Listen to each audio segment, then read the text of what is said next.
Bapak, Ibu, dan Saudara yang dikasihi oleh Tuhan, kita bersyukur di minggu pagi yang indah ini kita masih diberikan kesempatan oleh Tuhan untuk bersekutu dan beribadah, walaupun hanya sebatas ibadah online. Tapi hendaknya kita tetap setia untuk datang kepada Tuhan, memuji dan memuliakan nama Tuhan, serta mendengarkan kebenaran firman Tuhan. Oleh karena itu, saya ajak Bapak Ibu untuk bersama-sama berdoa sebelum kita mulai ibadah kita pagi ini. Mari kita berdoa. Bapa di surga, Bapa yang baik, Bapa yang kudus, Bapa yang kami kenal dan kami sembah, di dalam nama Tuhan kami Yesus Kristus, kami ucap syukur ya Tuhan pagi hari ini untuk setiap berkat-Mu, untuk setiap anugerah-Mu dalam hidup kami Tuhan, sehingga kami boleh sama-sama datang kepadamu untuk beribadah ya Tuhan. Kiranya Engkau buka hati dan pikiran kami agar dapat beribadah dengan sungguh-sungguh, dengan sepenuh hati kami Tuhan Yesus.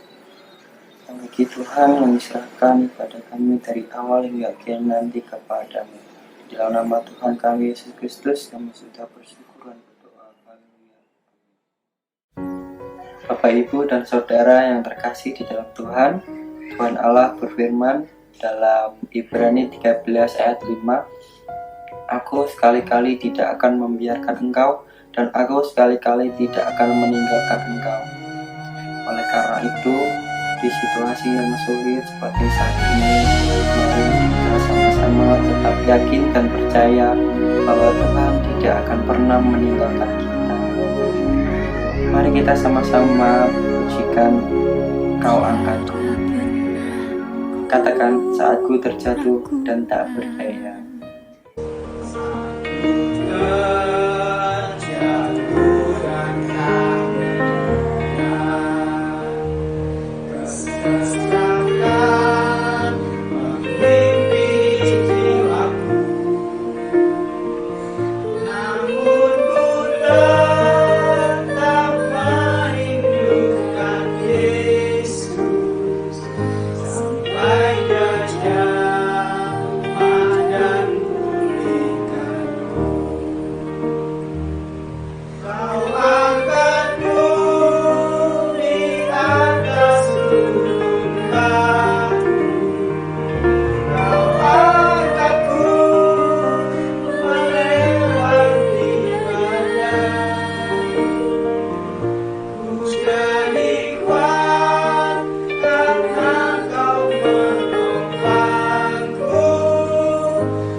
Namun ku tetap merindukan Yesus sampai Dia jamah dan pulihkanku. Kau angkatku di atas gunung batu, Kau angkatku melewati badai. Ku jadi kuat karena Kau menopangku, lebih dari yang dapat ku perbuat. Kita berdoa sekali lagi, kita akan mendengarkan firman Tuhan. Ya Tuhan, kembali kami datang padamu pada pagi hari ini. Sejukkan hati kami, jiwa kami, pikiran kami untuk dapat menerima sabda kebenaran firman-Mu. Berkati firman yang akan Hamba-Mu sampaikan, segala suatu persiapan yang Hamba-Mu telah lakukan, tolong Engkau yang menyempurnakannya. Berkati setiap kami yang mendengar Tuhan, khususnya yang berada di media online, yang dekat, yang jauh, dimanapun kami berada. Biar hati kami terbuka, diberkati, dikuatkan oleh kebenaran firman-Mu. Di dalam nama Tuhan Yesus Kristus, kami telah berdoa, mengangkat hati kami sebagai tanda perseruan permohonan kami ini. Amin. Shalom, Bapak Ibu kasih dalam Tuhan. Selamat jumpa lagi dalam ibadah online Minggu 19 April 2020 Gereja Rehoboth Jemaat Filia. Yesus telah bangkit bagi kita. Maka itu tema khotbah pada hari ini adalah berbahagialah mereka yang tidak melihat namun percaya. Nats pokok kita diambil dari Yohanes pasal 20 ayat 19 sampai 29. Tapi kita akan baca ayat 19 sampai 25 terlebih dahulu. Kita dengarkan firman Allah ini. Ketika hari sudah malam pada hari pertama minggu itu, berkumpullah murid-murid Yesus di suatu tempat dengan pintu-pintu yang terkunci karena mereka takut kepada orang-orang Yahudi. Pada waktu itu datanglah Yesus dan berdiri di tengah-tengah mereka dan berkata, "Damai sejahtera bagi kamu." Dan sesudah berkata demikian, ia menunjukkan tangannya dan lambungnya kepada mereka. Murid-murid itu bersukacita ketika mereka melihat Tuhan. Maka kata Yesus sekali lagi, "Damai sejahtera bagi kamu. Sama seperti Bapa mengutus aku, demikian juga sekarang aku mengutus kamu." Dan sesudah berkata demikian, ia mengembusi mereka dan berkata, "Terimalah Roh Kudus. Jikalau kamu mengampuni dosa orang, dosanya diampuni. Dan jikalau kamu menyatakan dosa orang tetap ada, dosanya tetap ada." Tetapi Thomas, seorang dari ke-12 murid itu yang disebut Didimus, tidak ada bersama-sama mereka ketika Yesus datang ke situ. Maka kata murid-murid yang lain itu kepadanya, "Kami telah melihat Tuhan." Tetapi Thomas berkata kepada mereka, "Sebelum aku melihat bekas paku pada tangannya, dan sebelum aku mencucukkan jariku ke dalam bekas paku itu, dan mencucukkan tanganku ke dalam lambungnya, sekali-kali aku tidak akan percaya." Iya. Di dalam ayat-ayat ini kita melihat bahwa murid-murid berkumpul. Ya. Dari sisa 11 murid itu, 10 orang berkumpul. Ada satu yang tidak bersama-sama dengan mereka, yaitu namanya Thomas. Thomas ini adalah satu pribadi yang kembar. Thomas itu dalam bahasa Inggris disebut sebagai twin atau kembar, di mana pribadinya penuh keraguan, kadang-kadang A, kadang-kadang B, dan dia juga termasuk orang yang skeptis atau kurang beriman.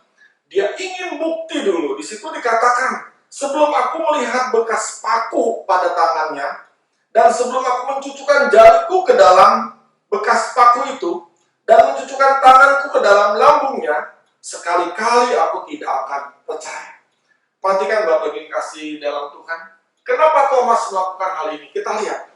Murid-murid ini 10 orang di luar Thomas berkumpul di satu rumah dalam keadaan yang takut. Ya, karena mereka belum melihat bahwa Yesus bangkit, belum bertemu dengan Yesus bangkit. Mereka semua seperti kehilangan arah dalam hidupnya. Dan mungkin itu keadaan yang menggambarkan keadaan sekarang, situasi yang tidak menentu, banyak orang ketakutan dan sebagainya. Tetapi mereka tetap bersatu. Ya, jadi kalau dikatakan kenapa Thomas memiliki sifat yang begitu skeptis atau begitu ragu-ragu, karena Thomas meninggalkan persekutuan dengan murid-murid yang lainnya. Ya, kalau dilihat di sini, mereka bersekutu walaupun takut, tapi mereka tetap bersekutu dengan pintu yang terkunci. Mereka takut dengan orang Yahudi yang mungkin mencari mereka, karena mereka adalah murid-muridnya dan banyak orang Yahudi yang mengenali mereka ini. Apa akibatnya dari Thomas meninggalkan persekutuan dengan murid-muridnya? Yang pertama adalah dia tidak mendapatkan damai sejahtera. Ayat yang ke-19 dikatakan begini, "Pada waktu itu datanglah Yesus dan berdiri di tengah-tengah mereka dan berkata, 'Damai sejahtera bagi kamu.'" 10 murid ini mendapatkan damai sejahtera karena mereka tetap bersekutu. Dan kita tahu sekarang damai sejahtera adalah sebuah harga yang begitu mahal di tengah-tengah dunia yang sedang dilanda wabah penyakit ini. Orang begitu mencari kedamaian. Tetapi Yesus memberikan kedamaian kepada orang percaya. Kepada ke-10 murid ini. Bayangkan di tengah-tengah ketakutan, mereka diberikan satu kata, satu ucapan yang begitu menyejukkan hati mereka, yaitu damai sejahtera. Yang kedua yang tidak didapatkan dari Thomas adalah ayat yang ke-20. Dia tidak mendapatkan sukacita. Dan sesudah berkata demikian, ia menunjukkan tangannya dan lambungnya kepada mereka. Murid itu bersukacita ketika ia melihat Tuhan. Jadi, pertama dapat damai sejahtera, dan yang kedua murid-murid mendapatkan yang namanya sukacita. Ini sangat penting dalam kondisi hidup kita saat ini, di mana situasi tidak pernah menentu. Dan yang ketiga yang didapatkan murid-murid dari Yesus adalah ayat yang ke-21, yaitu mendapatkan pengutusan. Maka kata Yesus sekali lagi, damai sejahtera bagi kamu, sama seperti Bapa mengutus aku, demikian juga sekarang aku mengutus kamu. Thomas yang meninggalkan persekutuan itu tidak mendapatkan hal yang baru lagi, yaitu sebuah pengutusan daripada Yesus. Yang pertama mendapatkan damai sejahtera, yang kedua sukacita, dan yang ketiga adalah pengutusan. Pengutusan adalah hal penting untuk seorang guru kepada muridnya. Ketika muridnya lulus, dia akan disuruh, diutus untuk melakukan sesuatu. Dan Thomas yang meninggalkan persekutuan ini tidak mendapatkan hal itu. Ada lagi yang keempat yang ia tidak dapatkan, yaitu ayat yang ke-22, yaitu menerima Roh Kudus. Dan sesudah berkata demikian, ia mengembusi mereka dan berkata, terimalah Roh Kudus. Terimalah Roh Kudus, kata Yesus kepada ke-10 murid. Ini bicara betapa pentingnya hidup ini, betapa pentingnya Roh Kudus, betapa pentingnya kuasa Tuhan pada para murid yang ke-10 orang ini. Dan Thomas tidak mendapatkan keempat hal ini karena dia meninggalkan persekutuan dengan teman-temannya. Dalam pengiringan kita kepada Tuhan, kita mungkin sama seperti Thomas. Kita sering mengalami keraguan-raguan, kebimbangan. Kita ingin bukti terlebih dahulu. Kalau doa saya belum dijawab, saya tidak ingin melayani Tuhan. Kalau doa saya belum didengar, nanti saja saya melayani Tuhan. Kalau saya belum diberkati, saya tidak ingin melayani Tuhan. Saya tidak ingin memberi. Kita semua sifatnya menunggu. Memang ada beberapa hal yang Tuhan jawab seketika. Tetapi ada juga beberapa hal yang tidak perlu bukti. Tapi sekali lagi, Tuhan kita tetaplah Tuhan. Tuhan kita tetaplah Tuhan yang mengasihi Thomas. Walaupun dia meragukan keilahian Yesus, walaupun Thomas seperti skeptis kehilangan kepercayaan, tetapi Tuhan tetap mengasihi Thomas. Mungkin hari ini kita ada yang sikap kita seperti Thomas. Kita meragukan janji Tuhan. Tuhan, kenapa dalam kondisi seperti ini? Aku mulai kekurangan. Aku mulai kehilangan pekerjaan. Aku mulai kehilangan ini. Dan sebagainya, dan sebagainya. Bahkan untuk makan, minum mungkin sudah menipis. Atau lainnya. Ingatlah, Yesus tidak pernah meninggalkan Thomas. Kita baca ayatnya. Ayat yang ke-27 dan yang ke-28. Tolong dibacakan. Kemudian ia berkata kepada Thomas, taruhlah jarimu di sini dan lihatlah tanganku. Ulurkanlah tanganmu dan cucukkan ke dalam lambungku, dan jangan engkau tidak percaya lagi, melainkan percayalah. Thomas menjawab dia, ya Tuhanku dan Allahku. Ya, inilah perkataan Yesus kepada Thomas, kalau engkau kurang yakin dengan aku, taruhlah jarimu di sini dan lihat tanganku yang berlubang paku ini, dan cucukkan ke dalam lambungku. Dan jangan engkau tidak percaya lagi, melainkan percayalah.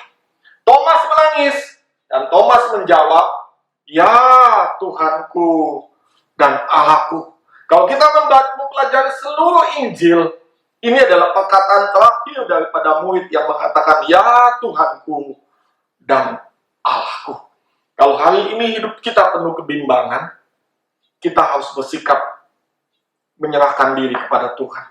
Jangan skeptis itu berlarut-larut, keraguan-raguan kita berlarut-larut. Sampai Tuhan datang kepada kita. Oh tidak, itu tingkatan kedua. Orang yang pertama, orang yang menerima Tuhan seperti 10 murid. Lalu orang yang skeptis tetapi Tuhan juga tolong. Tetapi kita tidak pernah bertemu dengan Yesus. Kita tidak pernah melihat Yesus, bertatap muka dengan Yesus. Kita hanya mengenal Yesus melalui Injilnya ini. Melalui kuasa firman-Nya ini. Kita masuk dalam tingkatan yang berikut. Dalam ayat 29 dikatakan begini. Kata Yesus kepadanya, karena engkau telah melihat aku, maka engkau percaya. Berbahagialah mereka yang tidak pernah melihat, namun percaya. Iman kita harus di atas Di mana dalam situasi kondisi seperti ini, seperti Tuhan belum menjawab doa-doa kita. Seperti Tuhan belum mengulurkan tangannya. Tetapi kita tetap percaya bahwa Tuhan pasti menolong kita. Karena Tuhan pasti memberkati kita. Tuhan pasti menjamah kita. Kondisi seperti ini, di mana dunia sedang sulit, haruslah kita bertindak seperti yang Tuhan Yesus katakan. Berbahagialah mereka yang tidak melihat, namun percaya. Kalau hari ini, di antara Bapak Ibu ada yang menonton acara ini, lalu merasakan doa saudara belum dijawab, tetaplah beriman pada Tuhan. Katakan, walaupun aku tidak melihat, tapi aku percaya. Walaupun aku belum memiliki bukti, tetapi aku tetap percaya pada Tuhan. Tahukah saudara, ketika iman itu dibangkitkan, membuat pekerjaan Tuhan menjadi optimal di dalam kehidupan kita. Inilah pesan yang ingin saya sampaikan kepada Bapak Ibu, saudara-saudara yang mendengar khotbah pada pagi hari ini. Kalau doa kita belum dijawab, pergumulan kita belum dijawab, walaupun kita sudah menangis di kaki Tuhan, tetaplah percaya, tetaplah beriman seperti Yesus katakan. Berbahagialah mereka yang tidak melihat, namun percaya. Di akhir khotbah saya ini, saya akan berdoa buat Bapak Ibu yang mengalami masalah. Mungkin ekonomi, keuangan yang telah menipis, pekerjaan, ya, masa depan, pikiran yang tidak pernah ada rasa damai dan sebagainya. Tuhan datang memberikan kedamaian. Tuhan datang memberikan sukacita. Tuhan datang memberikan pengutusan kepada kita. Dan Tuhan datang memberikan urapan Roh Kudus untuk kita mampu mengatasi masalah ini. Kuncinya adalah satu, berbahagialah kita jika kita tidak pernah melihat, namun hati kita percaya. Jemaat saya makin berdiri, dan kita akan berdoa untuk kalian. Ya Tuhan, melalui mimbar ini ya Tuhan, kami telah mendengar firman-Mu. Kami telah mendengar Tuhan, murid-murid begitu mendapatkan damai sejahtera, sukacita. Tuhan, daripada-Mu mereka memperoleh pengutusan dan memperoleh pengurapan daripada kuasa Roh Kudus. Tetapi Thomas meninggalkan persekutuan, dan Thomas dipenuhi dengan keraguan-keraguan Tuhan akan kuasa-Mu. Tapi Engkau tetap menjamah, mengasihi Thomas. Engkau membuktikan bahwa Engkau disalib, bahwa Engkau ditolak, lambungmu terluka, tanganmu Tuhan terluka, dan Thomas mencucukkannya bau percaya. Tapi kami tidak pernah bertemu dengan Engkau, tidak pernah memandangkan dengan mata jasmani kami. Kami tidak pernah melihat Engkau secara langsung. Tapi Alkitab berkata, berbahagialah orang yang tidak pernah melihat, namun percaya. Tanamkan dalam diri kami ya Tuhan. Hari ini hamba ingin berdoa untuk setiap orang yang mendengar program ini. Saudara memiliki masalah, angkat tangan kananmu di atas, dan tahu tangan kirimu di dada. Tanda penyerahan kepada Tuhan, tanda permohonan kepada Tuhan, tanda penerimaan kepada Tuhan, tanda kita mengagungkan Tuhan. Ya Tuhan, kalau hari ini ada di antara kami yang mungkin kesulitan dalam keuangan, melihat keadaan dunia, melihat keadaan kondisi dunia sedang saat ini ya Tuhan. Tuhan jamah mereka, Tuhan cukupi di dalam nama Yesus. Buka jalan-jalan yang baru untuk mereka di dalam nama Yesus. Kalau di antara kami ada yang doanya belum didengar, yang belum dijawab oleh Tuhan, mereka telah berulang kali berdoa. Berikan kepada mereka iman yang baru. Berikan kepada mereka tetap percaya kepada Engkau. Karena Engkau adalah penolong dalam hidup kami. Kami berdoa juga Tuhan, mereka yang tidak memiliki damai. Tuhan, dengan kuasa kebangkitan-Mu, Engkau memberikan kami kedamaian, sukacita di dalam nama Tuhan Yesus Kristus. Sebab itu Tuhan, biarkan firman ini kami tahu di dalam hati kami. Tuhan menolong kami, memberkati kami. Terpujilah nama-Mu ya Tuhan Yesus, kekal sampai selama-lamanya. Saudara tetap mengangkat tangan saudara, dan saya akan tutup dengan doa berkat. Angkat kedua tangan saudara, kita akan menerima berkat pada pagi hari. Saudaraku yang kekasih di dalam Kristus Yesus, marilah kita mengangkat tangan untuk menerima berkat Allah. Marilah kita mengarahkan hati kita kepada Tuhan dan hadirat-Nya. Maka berkat Allah akan memenuhi hidup kita. Berkat Allah akan memenuhi keluarga kita. Berkat Allah akan memenuhi kesehatan kita. Berkat Allah akan memenuhi pekerjaan kita. Sebab itu jadilah saluran berkat bagi sesama. Jadilah saksi. Jadilah terang. Milikilah hidup yang berkemenangan dimanapun saudara-saudara berada. Dan akhirnya saudara kasih dalam Tuhan, marilah kita pulang dengan berkat dari Allah Bapa, kasih karunia dan damai sejahtera dari Tuhan Yesus Kristus, dan persekutuan dengan Allah Roh Kudus yang menyertai kita sekalian, mulai hari ini sampai Maranatha, Tuhan Yesus datang yang kedua kali. Dengan segala kerendahan hati, sidang jemaat penerima berkat ini berkata, Amin.